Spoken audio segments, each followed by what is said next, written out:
Bonjour, nombreux êtes-vous à me demander à quand reprendre l'émission, les versets du jour et prier pour vous de temps en temps. Et voilà, nous sommes là aujourd'hui pour reprendre effectivement cette émission qui a fait du bien à beaucoup de personnes. Et aujourd'hui, avant de prier pour vous, laissez-moi vous lire un verset biblique dans Jean 4, le verset 35, Jean 4, 35, où la Bible dit, ne dites-vous pas qu'il y a encore 4 mois jusqu'à la moisson. Moi, je vous le dis, levez les yeux et regardez les champs qui déjà blanchissent pour la moisson. Et ce qui me préoccupe ici, c'est lever les yeux et regarder. Et je voudrais dire à quelqu'un, ouvre tes yeux. Ouvre tes yeux. Si vous me suivez en ce moment même, écoutez ce que le Seigneur me dit de vous dire. Ouvre tes yeux. En 2004, j'ai expérimenté quelque chose. Je traversais vraiment des moments difficiles dans ma vie. Et pour moi, c'est qu'il n'y a pas l'argent dans le pays. Ici, mon pays, c'est le Bénin. Et je dis, et je vis dans la capitale, la Cotonou, et j'ai dans la pensée, il n'y a pas l'argent. Oh, le pays est dur, il n'y a pas l'argent. Et pour moi, c'est qu'il n'y a pas l'argent. Vous savez, c'est ce que chantent souvent plusieurs personnes. Et puis un jour, dans le processus de formaliser les documents de notre ministère, de notre église, au ministère de l'Intérieur, voilà, j'étais allé pour payer la quittance de dépôt des dossiers. Et voilà, j'ai rencontré une sœur à la caisse, à la direction de la comptabilité, voilà, publique de notre pays, et qui voulait aussi, qui est une servante de Dieu, voulait remplir également ces mêmes formalités pour son ministère et a demandé à me voir. Et c'est comme ça que je suis entré, je ne sais pas si c'est faisable, mais je suis entré dans la cabine avec elle. Et voilà, j'ai vu des cantines remplies de plusieurs coupures de billets de nos francs, de notre monnaie. Et là, j'ai dit, mais il y a l'argent dans ce pays. C'est comme si c'est moi qui ne voyais pas. Et c'est juste une seule cabine, hein, et il y en a plein comme ça. Et j'ai dit, mais et là, c'est juste le trésor national. Maintenant, qu'en est-il de la BCAO? Qu'en est-il de ceci? C'est vrai qu'il ne faut pas juste voir les coupures et dire qu'il y a l'argent, mais moi, je disais même pas, je disais qu'il n'y a même pas, il n'y avait même pas ces coupures. Et voilà, c'est comme ça que ça a transformé ma vie. C'est comme si quelque chose a ouvert mes yeux à voir. Le Seigneur dit à quelqu'un aujourd'hui, ouvre tes yeux. Quand quelqu'un a les yeux fermés, c'est celui qui n'a pas accès à certaines choses comme les autres qui voient, les autres qui ont leurs yeux ouverts. C'est sûr que quelqu'un me suit en ce moment même et tes yeux sont fermés. Tes yeux sont fermés en matière de discerner la volonté de Dieu. Tes yeux sont fermés en matière de discerner l'invisible. Tes yeux sont fermés en matière de discerner la réalité de la vie. La réalité de la vie, quand je pense à là, par exemple, bien aimé, dans notre pays, le Bénin, regardez, le gouvernement a déjà voté le budget d'exercice 2026. Dans ce budget, c'est des milliards.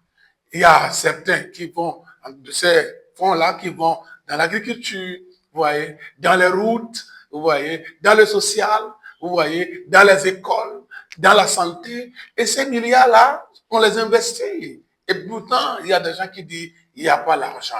Ouvre tes yeux. Il y a des entreprises nationales et internationales dans ce pays. Et tu es au Bénin, ou tu es dans ton pays, là, mais tu me suis, pour dire, il n'y a pas l'argent. C'est toi qui vois mal. Et Dieu me dit de te dire, ouvre tes yeux. Et l'autre côté, quand on ne discerne pas la volonté de Dieu, on voit difficile les lois, on voit difficile l'application de la parole de Dieu, juste parce que vous ne voyez pas. Il faut voir. Et l'autre côté, lorsque on ne connaît pas ou on n'arrive pas à voir l'invisible, là, on ne comprend pas le combat de Dieu. On ne voit pas Dieu agir en notre faveur.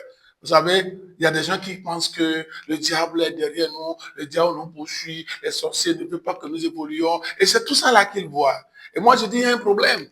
Il y a un problème. Avant d'aller voir le diable, comme le cas d'Élisée de ce serviteur, Dieu nous entoure. Non, est-ce que Dieu nous entoure seulement? Dieu est en nous, vous voyez, et nous sommes en lui. Donc, celui qui ne voit pas sa réalité spirituelle ne verra que le diable autour de lui, etc., etc. Il n'arrive même pas à voir au-delà de ses besoins. Tout est centré sur ses besoins. J'ai besoin de telle chose, j'ai besoin de telle chose, j'ai besoin... Et il n'arrive même pas à voir au-delà de lui-même. Or, au-delà de vous, il y a le bonheur. Au-delà de vous, il y a la joie, il y a la paix. Donc, je voudrais prier pour quelqu'un aujourd'hui, pour ces trois dimensions de voir la réalité de la vie. Oui, il y a de bonheur autour de vous, de bonheur dans votre pays. Voir Dieu agir en vous et autour de vous. Ça, c'est la réalité spirituelle. Et ne voir pas que le diable a fait de faire tant, ainsi de suite. Et discerner la loi de Dieu. Discerner la parole de Dieu. C'est là où il y a la clé de la réussite. Les choses qu'il faut appliquer, les versets qu'il faut appliquer, hein, les passages qu'il faut appliquer, la loi de la vie qu'il faut appliquer pour réussir dans la vie. Tout ça là est disponible dans la parole de Dieu. Mais sans les voir, sans les discerner, c'est difficile. En tout cas, l'ignorance n'amène nulle part, qui est aussi une autre façon de dire l'aveuglement. Je vais prier pour quelqu'un. Il est temps pour que tu puisses voir le bonheur autour de toi, voir la paix autour de toi, voir la joie autour de toi, voir la prospérité autour de toi, voir la guérison, ta guérison autour de toi. Regarde comment tout le monde, tout marche de toi. Regarde comment tu te maries, regarde comment tu as des enfants. Regarde comment les gens t'aiment. Regarde la vie autrement. Dieu me dit de te dire, ouvre tes yeux. Seigneur, je prie pour quelqu'un accablé par l'ignorance, aveuglé totalement, empêché d'avoir accès aux réalités de son pays, de notre continent et du monde. Il ne voit que le malheur. Je prie que ses yeux s'ouvrent dans le nom de Jésus-Christ. Celui qui ne voit que le diable agit, le diable, et il ne voit pas Dieu agir autour de lui.